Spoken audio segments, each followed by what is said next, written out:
최근에 한 노래가 꽤 유행을 하는데요. 교회 다니신 분들이 좋아하는 것 같아요. 노래를 부른 사람들은 악동 뮤지션이라는 젊은 가수인데요. 이분들은 몽골 선교사님 자녀들로 자랐죠. 소문의 낙원이라는 노래를 공개했는데요. 공개된 지 3주 만에 이 1,000만 뷰 유튜브에 조회수를 찍습니다. 음원을 활용한 챌린지 그리고 쇼폼이라는 플랫폼에서 이 간단한 율동 같은 이 단체 춤이 유행을 이루고 있죠. 더 주목받는 이유는 이 노래의 가사 때문인데요. 이 노래의 가사를 듣는 젊은이들이 꽤 위로를 받는다고 해요. 댓글에 한 글을 소개하자면 가사가 너무 위로되어 퉁퉁 부을 정도로 울었다. 세상 밖으로 한 발 내디고 싶어졌는데 이 노래를 듣고 용기를 내어 이제 세상 밖으로 나가야겠다. 여러분, 이런 글들이 왜 넘쳐날까요? 왜 젊은 사람들이 지친 나그네여라고 얘기하는 소문의 낙원으로 가자라는 이 노래에 위로를 많이 받을까요? 여러 가지 이유가 있겠지만 지금의 시대가 번아웃, 탈진의 시대이기 때문입니다. 국가통계포털 2025년 보고서에 의하면요, 우리나라 청년 중에 3명 중 1명은 번아웃을 경험한다고 합니다. 성인 전체를 봤을 때는요, 10명 중에 7명이 심리적인 탈진을 겪는다고 합니다. 여러분, 믿음에도 탈진이 있죠. 영적인 탈진이 있습니다. 삶에서 가장 어려운 순간 아무리 돌려봐도 내가 그렇게 믿던 하나님, 나에게 반석과 견고한 산성이 되어주신다는 하나님이 보이지 않습니다. 세상에서 지혜 이런 것들을 끊고 교회에 나와 하나님 말씀을 의지하기로 결단을 했는데 현실은 이 대학볕 아래서 마치 오늘 본문에 나오는 룻처럼 이삭을 죽고 있는 초라한 내 모습을 발견하게 되죠. 그런 순간에 우리는 탈진을 경험합니다. 그리고 갈등하게 되고 하나님에 대한 원망을 하게 되죠. 하지만 성경은 이런 탈진의 순간에도 하나님은 우리를 버린 적이 없다라고 얘기를 하세요. 잠언 16장 9절을 보면 사람이 마음으로 자기의 길을 계획할지라도 그의 걸음을 인도하시는 이는 여호와시니라. 하나님이 우리의 좋은 길을 계획하시는데 그게 우리의 눈에는 때로는 고난의 길일 수도 있고 좋은 길일 수도 있지만 중요한 사실은 하나님은 계획하시고 우리 떠나지 않으시고 함께 하시는 분임을 성경은 얘기하고 있죠. 오늘 본문에서 우리는 이 룻이라는 한 여인을 살펴볼 건데요. 그녀의 삶은 비참합니다. 이삭 몇 개를 주어서 먹어야만 살 수 있는 현실이죠. 하지만 그녀의 현실 뒤에는요, 읽지 못하는 하나님의 거대한 설계가 있습니다. 여러분, 성경은요, 하나님이 언제나 우리와 함께 하신다는 것을 강조하고 있죠. 오늘 룻에게 비춰지는 하나님도 함께 하시는 하나님인데요. 여호수아 1장 5절과 6절을 보면 이제 이스라엘의 지도자로서는 두려움에 떨고 있는 여호수아에게 하나님은 모세와 함께 했듯이 너와도 함께 하겠다라고 약속을 하시죠. 내 인생 뒤에 내가 사는 것 같지만 숨겨진 하나님의 철저한 섭리와 배려가 있고 그 배려는 결국에는 우리를 하나님의 자녀의 가장 좋은 곳으로 인도해 주시는 거죠. 오늘 말씀을 통하여 여러분의 인생을 주관하시는 하나님의 그 세밀한 배려를 믿음으로 발견하시고 감사하시기를 축원드립니다. 룻기 2장 2절을 보면요, 이 룻이 등장을 합니다. 룻은요, 이방 여자입니다. 모압의 여인이라고 기록되어 있죠. 이 모압 땅에서 이사를 온 나오미 가족과 만나게 되고 그 아들과 결혼을 합니다. 근데 안타깝게 남편이 죽습니다. 그리고 그 시어머니 나오미도 남편을 잃습니다.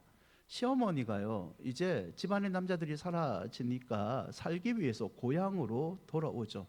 고향으로 돌아오기를 결정하는 순간 2명의 며느리가 있었는데요, 2명의 며느리에게 이야기를 합니다. 시어머니가 나는 고향으로 돌아갈 건데 너희들은 이스라엘 사람이 아니니까 너희들의 고향으로 돌아가서 다시 좋은 사람을 만나서 결혼 생활을 해라, 행복하게 살아라 라고 얘기를 하죠. 한며느리는요 시어머니 이 제안에 돌아갑니다. 하지만 룻은요 시어머니를 따르겠다고 얘기를 합니다. 시어머니와 어머니가 믿는 하나님을 내가 이제 의지하겠다라고 얘기를 하고 시어머니와 함께 이 베들레헴에 돌아오게 되죠. 막상 돌아오니까요 먹고 살 길이 없습니다. 그래서 2장 2절에 보면요 가부인 룻이 시어머니 나오미야 살교에서 먹을 양식을 구하러 밭에 놓아서 이삭을 줍습니다. 누구에게 은혜를 입으며 라는 표현은요 이삭을 주어야 되는데 그 밭의 주인에게 허락을 받아야 됩니다. 근동에서는요 모든 재산권이 절대적으로 남자에게 있습니다. 가부가 되면 경제력을 다 잃습니다. 가부인 나오미와 룻이 살아남는 방법은요 다른 사람 밭에서 추수하고 남겨놓은 이삭을 주워 먹는 방법 외에는 없습니다. 룻도 이 방법으로 생계를 이어가고 있었죠. 그런데 2장 3절을 보면요 성경에 묘한 표현 하나가 나옵니다. 룻이 가서 베는 자들을 따라 이 밭에 이삭을 줬는데 우연히 엘레메덱의 친족 보아스에게 속한 밭에 이르렀다라는 표현이 있습니다. 여러분 이스라엘 사람들은요 신명기 말씀에 의하면 추수를 한 다음에 일부의 곡식의 이삭들은 남겨 놓습니다. 이게 약간의 사회적인 법칙인데요 남겨놓은 음식들은 나그네, 고아, 가부들, 사회적 약자들이 먹을 수 있는 길을 열어줍니다. 이게 하나님 사랑을 이웃 사랑으로 실천하는 이스라엘의 지켜야 될 계명이죠. 룻이 이삭을 주우러 나갔는데요 여러 밭들이 있습니다. 근데 성경은 보아스의 밭에 룻이 우연히 이르렀다라는 표현을 쓰죠. 4절에 보면요 룻이 여러 밭 중에 보아스의 밭에 이르러 그때에 그 밭의 주인인 보아스가 베들레헴에서 왔다, 마침 왔다라는 표현도 있습니다. 마침으로 보낼 때는 이 힐에는요 짠 하고 나타나는 장면, 놀라운 일이 펼쳐질 때 사용되는 긴박감을 주는 단어입니다. 이게 우연이라는 단어와 마침이라는 단어를 사용함으로 룻이 보아스의 밭에 온 것, 그때 보아스가 나타난 것, 우연이라는 단어로 표현됐지만 그냥 우연이 아니라 하나님의 계획이 있어서 두 사람이 만나게 됐다는 것을 룻기의 저자가 보여주고 있는 거죠. 비슷한 장면이 있는데요 창세기 24장 10절과 12절에 보면 아브라함이 자기의 늙은 종에게 하나의 명령을 내깁니다. 어떤 명령이냐, 이제 아들 이삭의 아내를 얻어야겠다, 내가 며느리 얻어야겠다, 너 며느리를 얻기 위해서 나 대신 하란으로 가라, 거기서 하나님이 정해놓은 며느리를 데리고 와라 라는 명령을 내리죠. 늙은 종이 주인의 명령이다 해서 하란으로 갑니다. 근데 누구를 데려와야 할지 정확하게 모르잖아요. 늙은 종이 기도하는 장면이 이 24장 10절과 12절입니다. 늙은 종이 이 하나님께, 아브라함이 하나님께 기도를 하는데요 11절과 12절을 보시면 이런 표현을 써요. 아브라함의 하나님 여호와여, 원하건대 오늘 나에게 순조롭게 만나게 하사 내 주인 아브라함에게 은혜를 베푸소서, 이런 기도를 드리죠. 근데 그 뒤에 성경의 내용을 보면요 늙은 종이 기도를 마치기 전에 리브가가 우물가에 물을 기르러 옵니다. 기도를 마치는 순간 리브가가 나타났습니다. 우연이다, 재수가 좋다, 이렇게 생각할 수 있지만 성경은 그렇게 표현하지 않고 기도가 마쳤을 때 리브가가 나타나서 늙은 종을 만나고 이 리브가가 이 주인의 아들 이삭과 결혼하는 건 우연 같지만 하나님의 인도하심이고 기도의 응답이라고 강조합니다. 룻기 2장 5절인데요 보아스가 우연인 것 같지만 밭에 도착하고요 룻을 보게 됩니다. 그리고 이 종들에게 물어보죠. 저 사람이 누구냐? 이 6절과 7절로 보면요 사람들이, 종들이 그녀가 모압 여인이라는 표현을 씁니다. 이 좁은 동네이기 때문에요 룻과 나오미가 고향으로 돌아왔다는 걸 룻이 모압 여인이라는 것을 이미 보아스는 알고 있습니다. 8절과 9절에 보면요, 보아스가 룻에게 말을 겁니다. 근데 보시면 이 보아스의 종들은요, 룻을 표현할 때 모압 여인이라는 표현을 쓰죠. 근데 보아스는 정작 모압 여인 룻에게 말을 걸었을 때 무슨 표현을 씁니까? 내 딸아라는 표현을 씁니다. 이방 여인이라 부르지 않고 딸이라는 표현을 쓰죠. 딸이라는 것은 이 언약 백성 안에 들어온 것을 보아스가 인정한다는 표현이 있는데요, 보아스는 모압에서 한 여자가 시어머니를 모시고 고향에 들어왔다, 효성이 지극하다, 이런 소식과 함께 그녀가 시어머니 나오미가 믿는 하나님을 믿는 믿음의 결단으로 하나님의 백성이 되기 위해서 이곳에 왔다는 것을 인정하는 표현으로 내 딸아라는 말을 씁니다. 그리고 보아스가 룻을 축복하는데요, 2장 12절에 이런 축복을 합니다. 함께 읽어볼까요? 여호와께서 내게 행한 일에 보답하시기를 원하며 이스라엘의 하나님 여호와께서 그의 날개 아래에 보호를 받으러 온 내게 온전한 상 주시기를 원하노라. 보아스가 날개라는 카다프라는 단어를 쓰면서 룻을 축복을 하는데요, 단순한 새의 깃털, 날개라는 뜻이 아니라 하나님의 온전한 보호하심, 하나님의 주권이 너의 평생을 이제 지켜준다라는 말이 들어가 있습니다. 시편 17편 8절에 비슷한 말이 쓰이는데요, 나를 눈동자같이 지키시며 주의 날개 그른 아래 감추사라는 표현이 있습니다. 여러분, 룻은 지금 인생의 방황을 겪고 있습니다. 시어머니를 따라 시어머니 믿는 하나님을 선택해서 시어머니의 고향을 왔지만 먹고 살 길이 막막합니다. 동일하게 오늘날 인생의 폭풍을 경험하고 있는 우리가 있죠. 인생의 폭풍 속에서 우리도 하나님께 이런 질문을 던집니다. 하나님 어디에 계십니까? 이런 우리의 질문에 보아스는요, 마치 대답을 주는 것 같아요. 12절을 다시 보시면 여호와께서 그의 날개 아래 보호하러 너에게 온전한 상을 준다. 네가 인생의 폭풍 가운데 하나님이 어디 계시냐 방황하고 원망 섞인 질문을 하지만 그때에도 하나님은 여호와의 날개로 너를 보호하고 계신다라는 말이죠. 사랑하는 여러분, 하나님은 우리의 영원한 피난처이시고 우리를 보호하시는 분임을 기억하시기를 바랍니다. 시편 17편 7절과 8절인데요, 죽게 피하는 자들을 그 일어나 치는 자들에게 오른손으로 구원하시는 주여, 주의 귀한 사랑을 나타내소서. 나를 눈동자같이 지키시고 주의 날개 그릇 아래 감추사. 우리를 떠나지 아니하시는 하나님께 피하면요, 하나님께서 시간이 걸릴지라도 반드시 눈동자처럼 지켜주시고 주의 날개 그늘 아래 감추는 복을 내려주실 줄 믿습니다. 룻기 2장 14절과 16절에 보면요, 룻과 대화한 다음에 보아스가 떠나면서 자신의 종들에게 한 가지 당부를 합니다. 그 당부의 내용이 뭐냐? 곡식의 다발에서 조금씩 뽑아내서 룻이 많은 것을 가지고 있도록 너희들이 던져줘라 라는 명령입니다. 이때 뽑아버려서라는 단어는요, 탈취하다, 노력하다는 뜻을 가지고 있지만 여기에서는요, 보아스가 스스로 자신의 소유권 이삭의 많은 양을 룻에게 은혜를 베풀어 던져준다라는 뜻을 갖고 있습니다. 보아스의 이 행동은요, 신명기 24장 19절에 이 말씀에 순종하는 행동인데요, 24장 19절에 추수한 다음에는 다 가지고 오지 말고 일부를 나그네와 고아와 가부를 위해 남겨둬라. 이게 하나님에 대한 너희의 믿음의 행동이다라는 말씀이 있습니다. 말하고 싶은 게 뭐냐?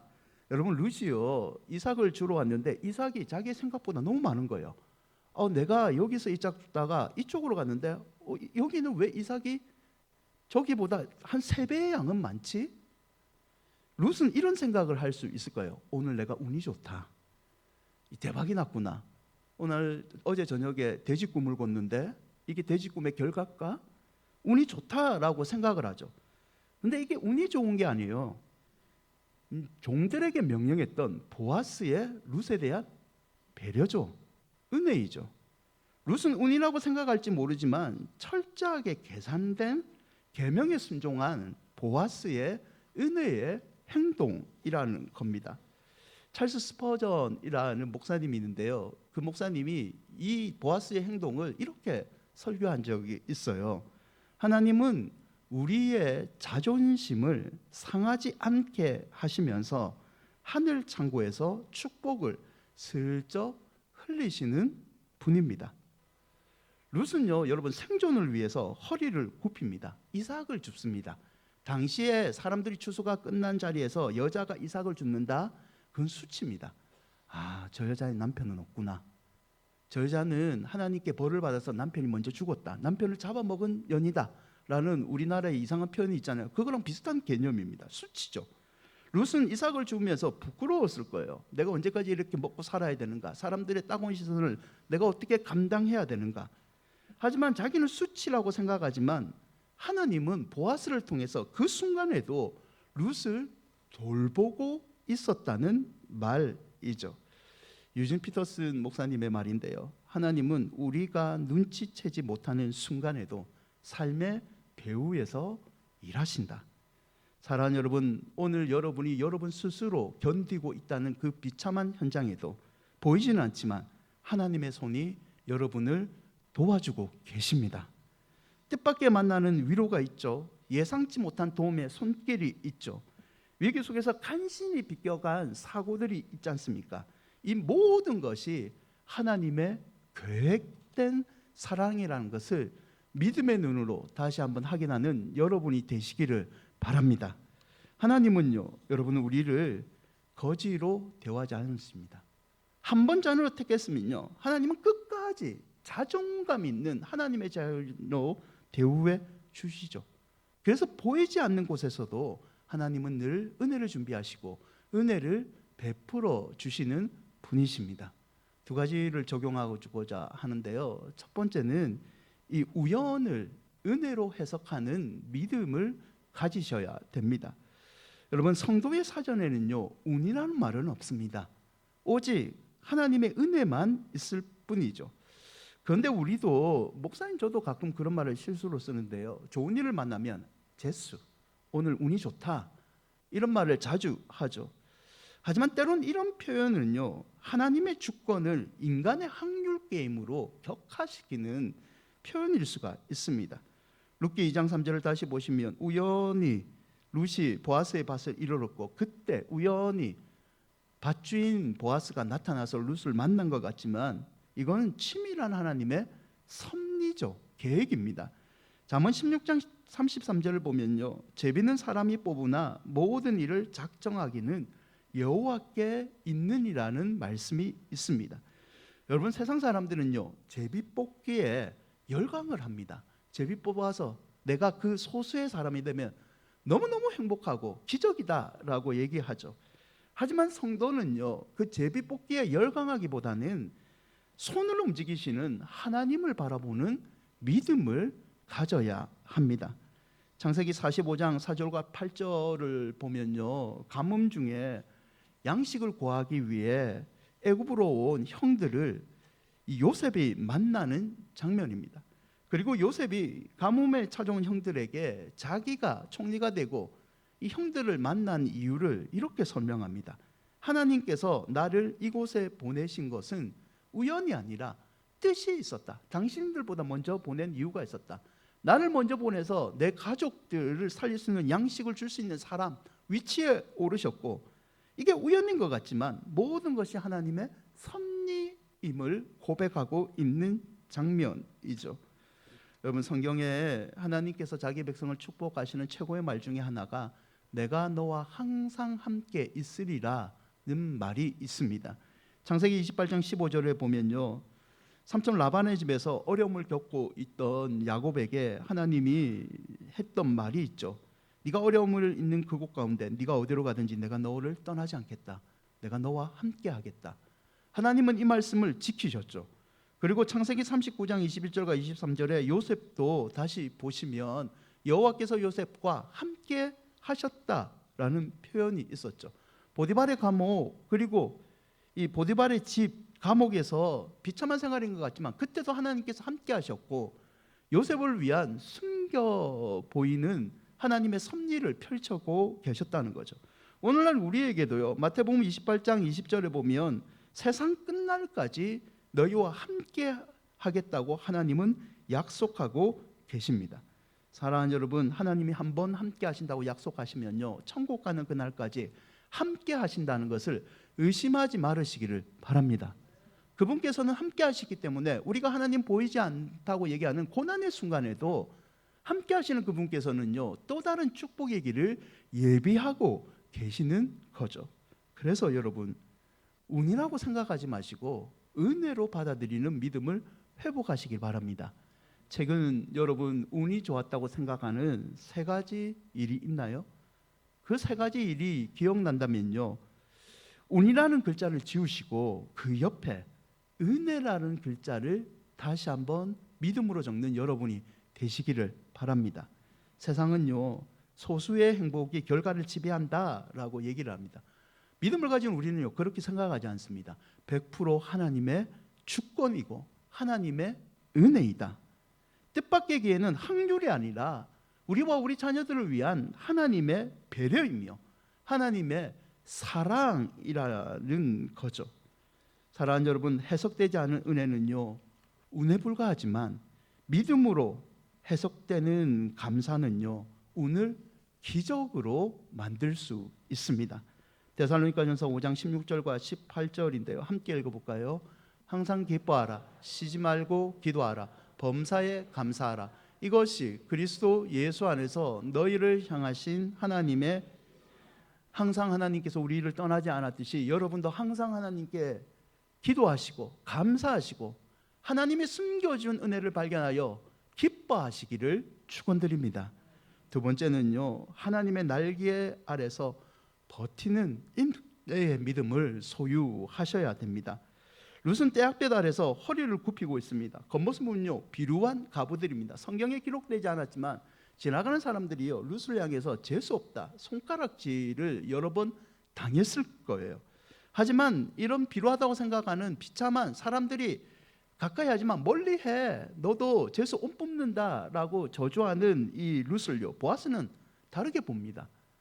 12절을 다시 보시면 보아스는 룻에게 너는 여호와의 날개 아래 보호를 받는 자다, 하나님께서 어머니의 하나님을 선택한 너에게 온전한 상을 반드시 베풀어 준다, 축복을 합니다.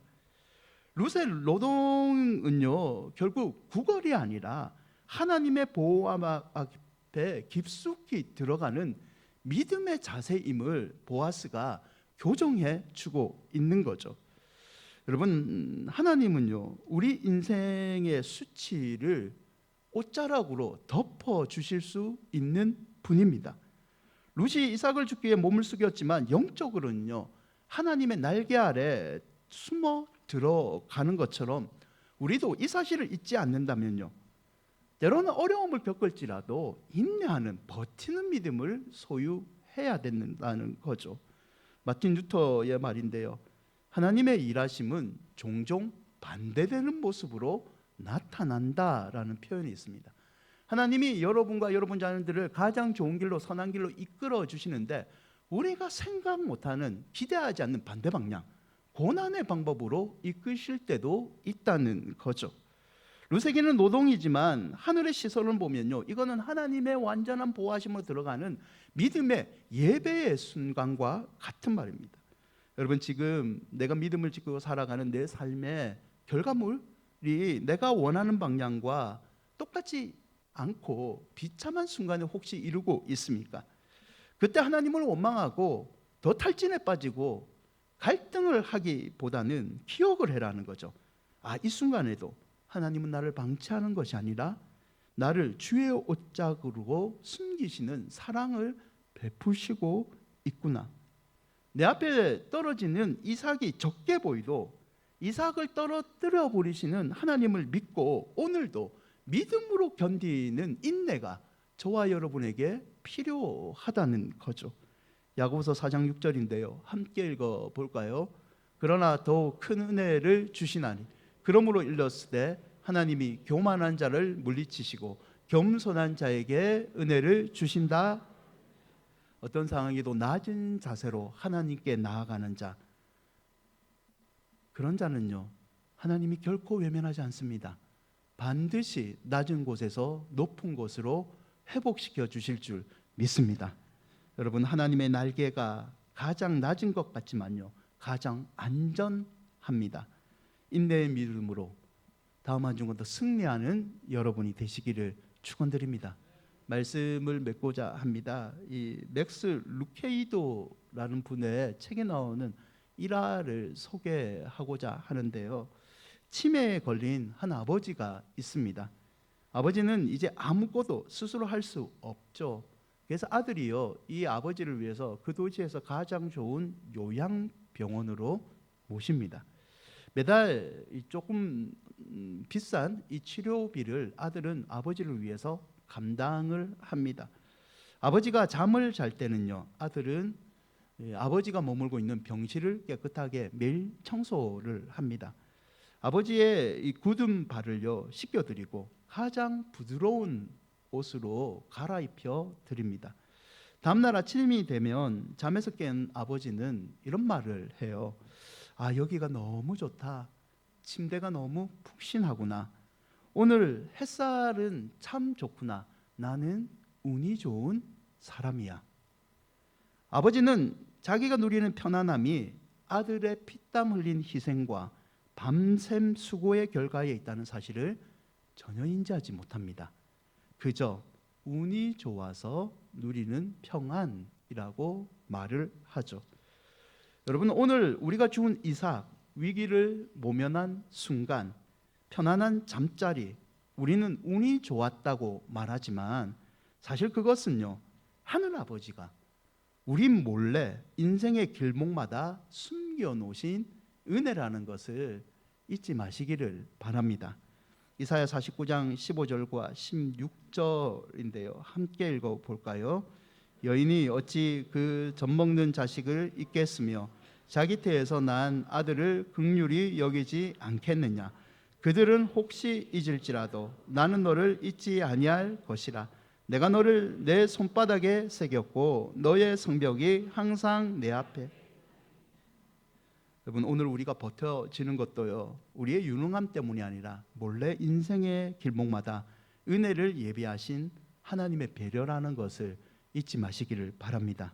운이라고 우리가 부르는 모든 순간은요, 하나님이 밤새 계획하신 사랑이라는 것을 기억하시고 다음 한 주간도 은혜로 살아가는 여러분이 되시기를 주님의 이름으로 축복드립니다.